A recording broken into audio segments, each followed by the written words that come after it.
ஜனவரி 18 நீங்கள் தவறவிடக்கூடாத 3 வெபினார்கள் நடக்கவிருக்கின்றன. 1. Understanding debt consolidation, managing loans and investments together. இதில் தங்களின் கடன்களையும் மற்றும் சேமிப்பையும் ஒரு சேர எப்படி மேலாண்மை செய்வது என்று பேசவிருக்கிறோம். அடுத்து, Bangladesh crisis, a boon for Indian textiles. இதில் பங்களாதேஷின் பொருளாதார சவால்கள் எப்படி இந்திய நெசவு துறைக்கு வாய்ப்புகளை திறக்கின்றன என்பதை ஆராயுங்கள். கடைசியாக, how to build an emergency reserve. இதில் தங்களின் அவசரகால சேமிப்பை நீங்கள் எப்படி மேலாண்மை செய்யலாம் என்பதை பார்க்கவிருக்கிறோம். இன்றே தவறாமல் ரெஜிஸ்டர் செய்யுங்கள். நன்றி.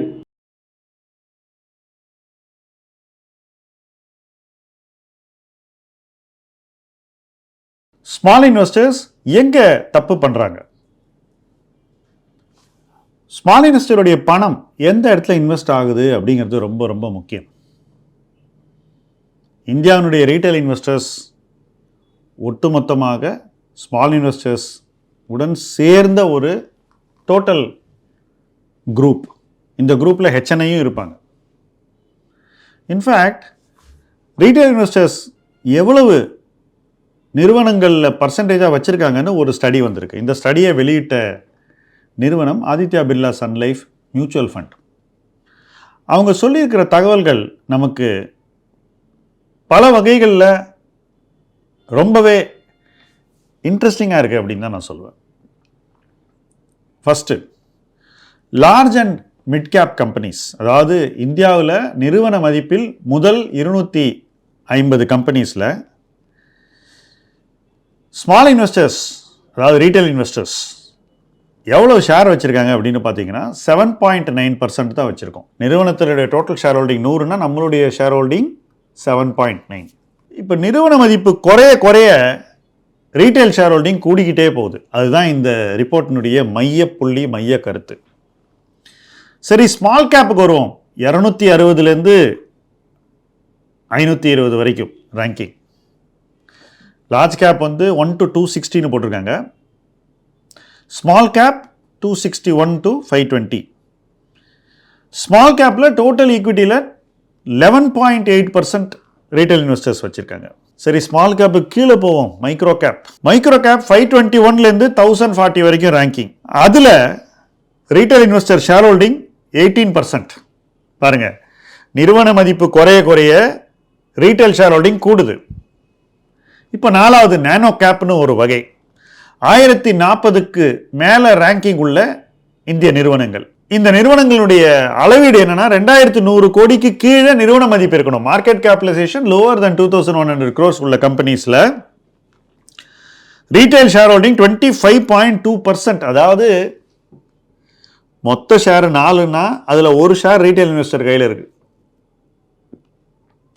ஸோ பெரிய கம்பெனிஸை லார்ஜ் கேப்பை வாங்குறதுல ரீட்டைல் இன்வெஸ்டருக்கு இன்ட்ரெஸ்டே இல்லை. Large cap and mid cap ரெண்டுத்துலேயுமே ரீட்டைல் இன்வெஸ்டர் இன்ட்ரெஸ்ட் கம்மியாக தான் இருக்குது. ஆனால் ஸ்மால் கேப்னு வரும்போது உடனே அந்த இன்ட்ரெஸ்ட் கணிசமாக கூடுது. அங்கேருந்து மைக்ரோ கேப்புக்கு போகும்போது அதை விட அதிகமாகிடுது. நானோ கேப் வரும்போது எல்லாரும் இங்கே தான் நாங்கள் இருக்கணும் அப்படிங்கிறாங்க. ஸோ 2100 கோடிக்கு கீழே உள்ள கம்பெனிஸ் எல்லாம் நானோ கேப்னு சொன்னாக்கா இந்த நானோ கேப் பெருவாரியாக எஸ்எம்இ கம்பெனிஸுங்கிறது நீங்கள் தெளிவாக புரிஞ்சுக்கணும்.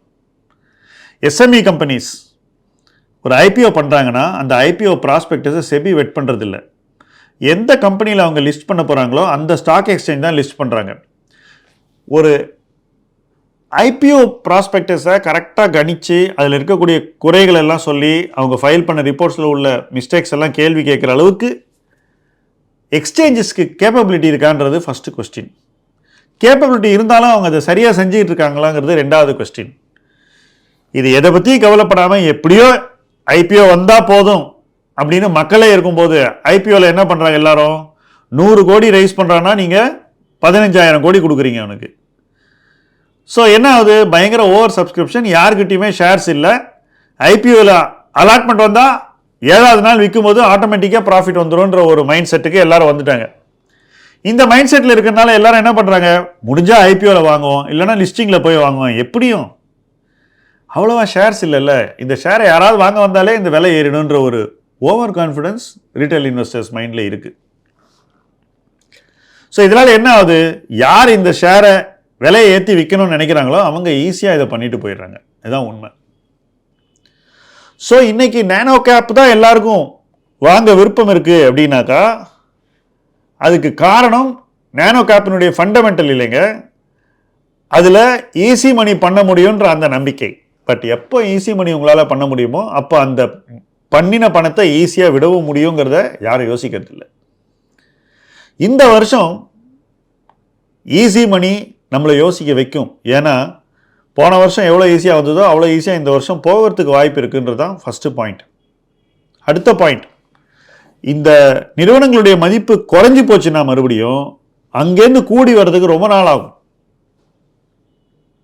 ஏன்னா விலை இறங்காதுன்ற அடிப்படையில் தான் நிறைய பேர் இதில் இன்வெஸ்ட் பண்ணியிருக்காங்க. விலை இறங்கிடுச்சுன்னா அவங்க விற்கிறதுக்கு ரெடியாக இருப்பாங்க. அப்போ வாங்கிறதுக்கு ஆள் இருக்க மாட்டாங்க. அப்போ விலை என்ன ஆகும், மேலும் குறையும். இதுதான் நானோ கேப்பில் இருக்கக்கூடிய முக்கியமான ரெண்டாவது ரிஸ்க். அதுதான் செகண்ட் பாயிண்ட். அடுத்தபடியாக இன்ஸ்டிடியூஷனல் ஷேர் ஹோல்டிங் ரொம்ப குறைவாக இருக்கக்கூடிய இடம் தான் நானோ கேப்ஸ். இன்ஸ்டிடியூஷனல் ஷேர் ஹோல்டிங், அதாவது டொமஸ்டிக் இன்ஸ்டிடியூஷனல் இன்வெஸ்டர்ஸ் டோட்டல் ஈக்விட்டியில் எவ்வளோ ஷேர் வச்சுருக்காங்கன்றத இப்போ நம்ம பார்ப்போம். லார்ஜ் அண்ட் மிட்ல 9.6% வச்சுருக்காங்க. அங்கேருந்து ஸ்மால் கேப் வரும்போது 11.1%. ஸோ ரீட்டைல் இன்வெஸ்டர் நேரடியாக 11.8% ஸ்மால் கேப் வச்சுருக்காங்க. மியூச்சுவல் ஃபண்ட் மூலமாக 11.1. இது தெளிவாக நம்ம சமீப ஆண்டுகளில் பார்த்த எஸ்ஐபி ட்ரெண்ட்ஸ்னால தான் உருவாகி இருக்குன்னு உறுதியாக சொல்லலாம்.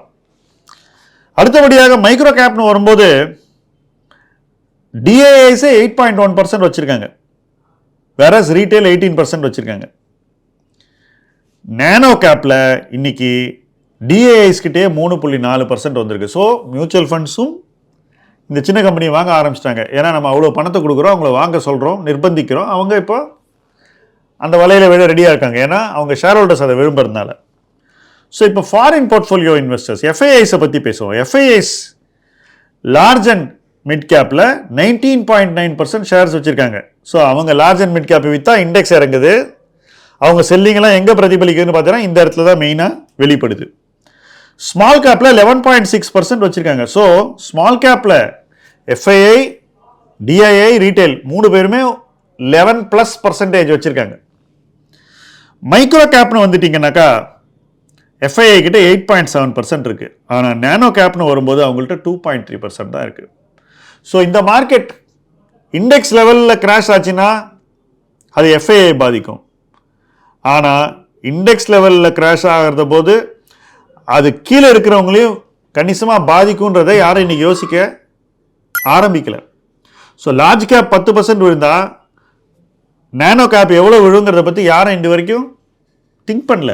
ஏன்னா இது வரைக்கும் விழுந்த உடனே எல்லோரும் என்ன பண்ணுறாங்க, அவசரமாக போய் ரீட்டைல் இன்வெஸ்டர் வாங்கும்போது மறுபடியும் அது உயர்ந்துருது. ஏன்னா சப்ளை இல்லைல்ல. பட் இந்த ட்ரெண்டை நம்பி இவ்வளவு $1 பில்லியன் ரீட்டைல் இன்வெஸ்டர் போடணுமா அப்படின்னு நம்ம யோசிக்கணும். எவ்வளோ பில்லியன் தெரியுமா? ஜூன் 21 கொரோனாக்கு அப்புறம் ரீட்டைல் ஷேர் ஹோல்டிங் இன் நானோ கேப்ஸ் வந்து வெறும் 40,000 கோடி இருந்தது. ஆனால் இன்னைக்கு அது 3.3 லட்சம் கோடி இருக்குது. ஸோ கிட்டத்தட்ட ஒரு 12-13% மதிப்பு இழந்தால் அதுவே 2021 டோட்டல் ஹோல்டிங் வேல்யூ அளவுக்கு இருக்கும். லாஸே அன்னைக்கு என்ன டோட்டல் வேல்யூ இருந்தோ அந்த அளவுக்கு இருக்கும். ஸோ இன்னைக்கு மார்க்கெட் கீழே போச்சுனாக்கா டவுன் சைட் ரிஸ்க் வந்து ரீட்டைல் இன்வெஸ்டருக்கு ரொம்ப அதிகமாக இருக்குது. ஸ்மால் இன்வெஸ்டர்ஸ் இதை பற்றி யோசிக்காதனால தான் எங்கே ரிஸ்க் ரொம்ப அதிகமாக இருக்கும் அந்த இடத்துல மட்டும் பணத்தை போடுறாங்க. என்னை பொறுத்த வரைக்கும் டைரக்ட் ஈக்விட்டியில் இன்வெஸ்ட் பண்ணுறேன், எனக்கு ஹை ரிட்டர்ன் வேணும்னு நினைக்கிறவங்க எங்கே ஹையஸ்ட் ரிஸ்க் இருக்கோ அந்த இடத்துல தான் நீங்கள் பணத்தை போட ரெடியாக இருக்காங்க. இது இந்த சந்தை சூழலுக்கு சரி வராது. இந்த சந்தை சூழலில் இதை பண்ணாக்கா அதில் டவுன் சைடு ரொம்ப அதிகமாக இருக்குது. நான் சொன்னது போல் 12-13% இறங்கிச்சினாலே பெரிய லாஸ் வந்துடும். ஆனால் இன்வெஸ்டர்ஸ் இதை பற்றியெல்லாம் இப்போ யோசிக்க ரெடியாக இல்லைங்கிறது தான் வருத்தமான விஷயம். ஸோ ஸ்மால் இன்வெஸ்டர்ஸ் எங்கே தப்பு பண்ணுறாங்க அப்படின்ற கேள்விக்கான சிம்பிள் ஆன்சர் நானோ கேப்பில் தான் மேக்ஸிமம் தப்பு பண்ணுறாங்க. அதுக்கு அடுத்தபடியாக மைக்ரோ கேப்பில் பண்ணுறாங்க. அதுக்கு அடுத்தபடியாக தான் ஸ்மால் கேப்பில் பண்ணுறாங்க. Large and middle small investors ப்ரெசன்ஸே ரொம்ப குறைவு. ஸோ ப்ரெசன்ஸே குறைவாக இருக்கிறதுனால இண்டெக்ஸ் விழும்போது அவங்க என்ன நினைக்கிறாங்கன்னா அது தங்களை பாதிக்காதுன்னு நினைக்கிறாங்க. லார்ஜ் கேப்பை ஓன் பண்ணாதனால பட் இது ரொம்ப நாளைக்கு நிலைக்காது. ஏதோ ஒரு பாயிண்டில் இண்டெக்ஸ் விழுற அன்னைக்கு ஸ்மால், மிட், மைக்ரோ, நேனோ எல்லாமே இண்டெக்ஸோட அதிகமாக விழும். அந்த நாளைக்கு முன்னாடி தன்னை காப்பாற்றிக் கொள்ள வேண்டும் என்று எந்தெந்த ஸ்மால் இன்வெஸ்டர்ஸ் நினைக்கிறாங்களோ அவங்க ஒரு சேஃப் ஜோனுக்கு போயிடுவாங்க. மற்றவங்க என்ன ஆவாங்க, தங்களை ஒரு பெரிய போர்ட்ஃபோலியோ ட்ராடவுனுக்கு எக்ஸ்போஸ் பண்ணிப்பாங்க. போர்ட்ஃபோலியோ வீழ்ச்சி கண்டால் அந்த வீழ்ச்சியின் தாக்கத்தை முழுவதும் அனுபவிப்பார்கள். இதை அனுபவிக்கணுமா கூடாதாங்கிற டெசிஷனை நீங்கள் தான் எடுக்கணும். ஏன்னா யார் சொன்னாலும் கேட்குற மைண்ட் செட்டில் இன்றைக்கி இன்வெஸ்டர் இல்லை. நான் என்ன ஃபீல் பண்ணுறேன்னா, யார் எந்த முடிவு எடுத்தாலும் அதுக்கு நீங்கள் தான் பொறுப்பெடுத்துக்கணும். நாளைக்கு யாரையும் நீங்கள் ப்ளேம்லாம் பண்ணக்கூடாது. ஏன்னா பிடிவாதமாக எங்கே ரிஸ்க் அதிகமாக இருக்கோ அந்த இடத்துல தான் இன்வெஸ்ட் பண்ணுவேன்னு நீங்கள் பணத்தை கொண்டு போய் அங்கே போட்டிங்க. ஏற்கனவே அந்த இடத்துல பணத்தை போட்டிருந்து அந்த பணம் வளர்ந்து வந்துச்சுன்னா அந்த பணத்தை எடுத்து ஒரு சேஃபர் பிளேஸில் போட நீங்கள் மறுத்தீங்க. அப்போது என்ன விளைவுகள் வருதோ அதை நீங்கள் ஏற்றுக்கத்தான் வேணும், வேறு வழி கிடையாது. ஆனால் அந்த விளைவுகளை தவிர்க்க விரும்புபவர்கள் வேறு ஒரு பயணத்தை தங்களுக்கு உருவாக்கி கொள்ளலாம். அந்த பயணம் அவங்கள ஒரு சேஃப் ஜோனில் கொண்டு போய் விடும். அந்த சேஃப் ஜோனை நோக்கி இணைந்து பயணிப்போம். முதலீட்டு களம் உங்கள் களம். நன்றி.